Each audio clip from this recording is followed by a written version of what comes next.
Good afternoon. एक बार फिर से आपका स्वागत है आपके अपने यूट्यूब चैनल जी कोचिंग क्लासेस मुरादनगर में। प्रीवियस ईयर क्वेश्चंस की सीरीज़ को आगे बढ़ाते हुए पिछले 2 जुलाई 2019 के कुछ 10 प्रश्न रह गए थे पिछली वीडियो में, तो उन्हें इस वीडियो में जल्दी से फटाफट कंप्लीट करते हैं। आपका लास्ट क्वेश्चन कराया था 9 डॉट प्राइज़। 9 डॉट प्राइज़ किसने जीता था? एन आई जैदी। 2019 में मुंबई की एन आई जैदी ने जीता था। ये क्रिएटिव थिंकिंग के लिए दिया जाता था। ये आपको मैं करा चुका हूँ। चलिए अगला प्रश्न देखते हैं। Who was the captain of the Indian women's kabaddi team that won silver at 2018 Asian games? 2018 एशियाई खेलों में भारतीय महिला कबड्डी टीम की कप्तान कौन थी जिसने 2018 में क्या जीता था? रजत पदक प्राप्त किया था। ऑप्शन आपके पास में शालिनी पाठक, रितु नेगी, मनप्रीत कौर और पायल चौधरी। पायल चौधरी बंगाली हैं और यही हमारी वुमेन्स टीम की कैप्टन थी 2018 में। ठीक है, याद रखना। अगला प्रश्न देखते हैं। Rani ki Vav the queen's stepwell which is in the UNESCO world heritage list is located in. Rani ki Vav जो आपके 100 रुपये का नोट होता है उसके पीछे छपा हुआ है। रानी की वाव एक सीढ़ीदार कुआं है, स्टेप वेल है, तो वर्ल्ड हेरिटेज विश्व धरोहर में शामिल है यूनेस्को की। तो वो कहाँ पर स्थित है? Is located in. ऑप्शन आपके पास में उत्तर प्रदेश, राजस्थान, गुजरात या मध्य प्रदेश। रानी की वाव कहाँ पर स्थित है? गुजरात में। चलिए आगे बढ़ते हैं। A region of computer memory which where frequently accessed data can be stored for rapid access is called। आपने देखा होगा, आप कभी कभी भी मोबाइल में कुछ सर्च करते हो और उसके बाद में बैक चले जाते हो, दोबारा से अगर उसी चीज़ को सर्च करते हो तो वो बहुत जल्दी से खुल जाता है एज़ कंपेरेटिवली पहले की तरह। ठीक है, पहले अगर आपको 10 सेकंड लगती थी तो दोबारा अगर आप उसी चीज़ को सर्च करोगे तो शायद 3 से 4 सेकंड उसको लगती हैं। कारण है उसका, आपकी कुछ मेमोरी जो आपने सर्च की थी वो सेव हो जाती है आपकी ऑटोमेटिकली कुछ। तो उस मेमोरी को क्या बोलते हैं? वो कौन से रीजन में सेव होती है, क्या उस मेमोरी को बोलते हैं, वही आपसे पूछा गया है। उसको बोलते हैं कुकी, प्लग इन, टोकन या कैश मेमोरी। तो कैश मेमोरी एक ऐसी मेमोरी होती है जो आपकी अनचाहे रूप से, अब बिना चाहे कुछ ना कुछ पार्ट उसका सेव हो जाता है अगर आप कोई भी डाटा फ्रिक्वेंटली सर्च करते हो इंटरनेट के माध्यम से। ठीक है, तो क्या आंसर होगा इसका? Cache memory, D option. चलिए अगला बढ़ते हैं question. What is the full form of GST in relation to GST? GST आप जानते हैं, गुड्स एंड सर्विसेज टैक्स। ये कब शुरुआत हुई थी इसकी? 1 जुलाई 2017 में। इसलिए 1 जुलाई को क्या मनाते हैं हम?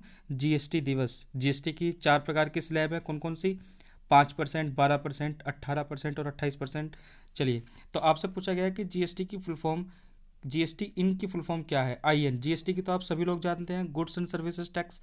ठीक है, तो ऑप्शन देखते हैं। पहला ऑप्शन देखते हैं, goods and services tax identification number. यही आपको याद रखना है और यही जीएसटी इनकी फुल फॉर्म है। तो goods and services tax identification number, ये प्रत्येक व्यापारी का, प्रत्येक जो मर्चेंट है उसका एक अलग आइडेंटिफिकेशन नंबर होता है जीएसटी के नाम से। तो जीएसटी इन क्या है? Goods and services tax identification number. चलिए आगे देखते हैं अगला question. The Bhupen Hazarika Setu also called Dhola Sadiya bridge connects Assam and. ठीक है, भूपेन हजारिका कौन थे? आसाम के प्लेबैक सिंगर थे। तो इनको भारत रत्न भी दिया गया। तो इनके नाम पर ही एक ब्रिज बनाया गया, भूपेन हजारिका ब्रिज। तो ये किसको कनेक्ट करता है? आसाम। और ऑप्शन देखते हैं बाकी, सिक्किम, अरुणाचल प्रदेश, वेस्ट बंगाल, मेघालय। तो असम और अरुणाचल प्रदेश को जोड़ने वाला एक ब्रिज है जिसको बोलते हैं ढोला सडिया ब्रिज, ढोला सडिया पुल। और ये इसका अलग नाम क्या है? भूपेन हजारिका सेतु। तो ध्यान रखना, भूपेन हजारिका सेतु जो है आसाम और अरुणाचल प्रदेश को कनेक्ट करता है। ये आगे भी आ सकता है क्वेश्चन। चलिए आगे बढ़ते हैं। पान Singh Tomar who was 7 time national champion was associated with which of the following sports? पान सिंह तोमर जो 7 बार के हमारे नेशनल चैंपियन रहे हैं, तो किस खेल से वो संबंधित हैं? अगर आपने पान सिंह तोमर मूवी देखी होगी तो उसमें उनके कोच द्वारा उनकी रेस, जो कि वो 5 किलोमीटर की रेस दौड़ना चाहते थे, उसको हटा करके एक नई रेस उनको देती थी। तो उस रेस का नाम क्या है? चलिए क्वेश्चन ऑप्शन देखते हैं। Shot put, swimming, steeplechase और हॉकी। जानते हैं आप सभी लोग धावक थे वो। तो और स्टीपल चेस भी क्या होती है? ये घोड़ों की दौड़ हुआ करती थी। ठीक है, पानी वगैरह रोक लगा दी जाती थी दौड़ने में, तो वही स्टीपल चेस है। और स्टीपल चेस के भी वो 7 टाइम्स नेशनल चैंपियन रहे थे। तो उनके गेम का नाम क्या है?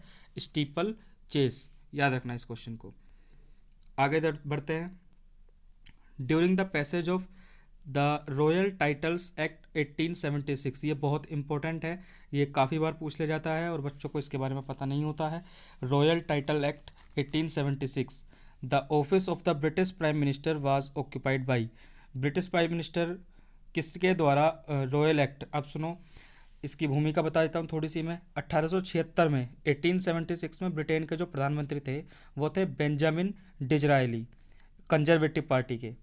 आपको पता है कि 1857 की क्रांति भारत में हुई थी। उसके बाद में सीधे तौर पर ब्रिटिश राजशाही का नियंत्रण भारत पर हो गया था और इसकी औपचारिक घोषणा करने के लिए ब्रिटिश संसद ने 1876 में रॉयल टाइटल्स बिल लाया गया। ठीक है, ये इसका विरोध भी भारत में बहुत ज़बरदस्त हुआ और उदारवादियों ने इसका पुरजोर विरोध किया। तो इसी एक्ट के बारे में बताया जाता है कि रॉयल टाइटल्स एक्ट किस प्राइम मिनिस्टर द्वारा ऑक्यूपाइड किया गया। तो मैंने अभी बताया आपको 1876 में ब्रिटेन के प्रधानमंत्री कौन थे? Benjamin Disraeli. आपको ऑप्शन देखते हैं। Arthur Balfour, William Ewart, John Russell या बेंजामिन डिजरायली। तो option number D, Benjamin Disraeli इसका सही आंसर होगा। चलिए आगे बढ़ते हैं। The joint process of vaporisation and condensation is called. Vaporisation, वाष्पीकरण और संघनन की प्रक्रिया को, एक साथ प्रक्रिया को क्या कहते हैं? क्रोमेटोग्राफी, क्रिस्टलाइजेशन, डिस्टिलेशन या सब्लिमेशन। तो क्या कहते हैं? डिस्टिलेशन, आसवन विधि। ठीक है, तो ऑप्शन नंबर सी इसका आंसर होगा। आगे बढ़ते हैं। In which year was Google incorporated as a private company. Google private company के रूप में कब स्थित हुई?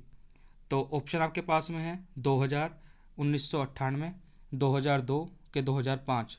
तो मैंने आपको पिछले वीडियो में बताया था कि 1996 में गूगल ने अपना इस्टेब्लिश लिया था और 1998 में ये एक प्राइवेट कंपनी के रूप में हमारे सामने स्थित हो गई थी। ठीक है, तो आंसर क्या हो जाएगा? 1998, 1998। चलिए आगे बढ़ते हैं। विच of the following state shares the longest boundary with China. चीन के साथ सर्वाधिक सीमा साझा करने वाला भारत का कौन सा राज्य है? ये बहुत इंपॉर्टेंट सवाल है और अभी चाइना द्वारा डिस्प्यूट भी चाइना से हुआ था, तो ये याद रखना है आपको। तो अरुणाचल प्रदेश इसका आंसर होगा। Answer option number C, Arunachal Pradesh. Arunachal Pradesh ही ऐसा प्रदेश है भारत का जिसकी सबसे ज़्यादा सीमा साझा होती है चीन के साथ में। ठीक है, तो ध्यान रखिए, चीन के साथ सबसे लंबी बाउंड्री कौन साझा करता है? अरुणाचल प्रदेश। चलिए आगे बढ़ते हैं क्वेश्चन की तरफ। Who among the following won the silver medal in the equestrian event in the 2018 Asian games. 2018 एशियाई खेलों में इक्विस्ट्रियन क्या होता है? घुड़सवारी। तो घुड़सवारी में सिल्वर मेडल जीतने वाले खिलाड़ी का नाम बताइए। तो राकेश कुमार, आशीष मलिक, फवाद मिर्ज़ा या जितेंद्र सिंह। तो ऑप्शन क्या है? सी, फवाद मिर्ज़ा। ये एक घुड़सवार हैं, फवाद मिर्ज़ा घुड़सवार हैं। और ये अगर मैं आपको बारे में बताऊं कि 2018 में सिल्वर मेडल जीता इन्होंने और 2019 में इनको अर्जुन अवार्ड मिला। तो 2019 का करंट अफेयर था, इसीलिए ये क्वेश्चन आपको पूछा गया कि फवाद मिर्ज़ा। ये भी पूछा जा सकता है आगे कि फवाद मिर्ज़ा किस खेल से संबंधित हैं। तो किस खेल से संबंधित हैं? इंडियन इक्वेस्टेरियन है ये, भारतीय घुड़सवार है ये। ठीक है, चलिए आगे बढ़ते हैं question. Which of the following terms refer to running down or payment of a loan in instalment. जो आप किसी से उधार ले लेते हो तो उधार की इंस्टॉलमेंट्स, उसकी किस्त देने के लिए आपको एक प्रॉपर वर्ड दिया जाता है, उस वर्ड का नाम बताना है आपको। तो ऑप्शन दिए गए हैं आपको। क्रेडिट क्रिएशन, एमोर्टाइजेशन, बैकवर्डेशन या डिस्काउंटेड कैश फ्लो। तो इसका क्या होगा आंसर? एमोर्टाइजेशन। ठीक है, एमोर्टाइजेशन। तो आपका आंसर हो गया बी। तो ये थे आपके पूरे 25 क्वेश्चंस जो आपके पूछे गए 2 जुलाई 2019 को। ठीक है, तो अगले वीडियो में मिलेंगे हम 3 जुलाई के क्वेश्चंस के लिए। तो आगे के सभी प्रश्नों को एसएससी CHSL 2018 के देखने के लिए इन चैनल पर जुड़े रहिए और इस चैनल को सब्सक्राइब कीजिए। धन्यवाद।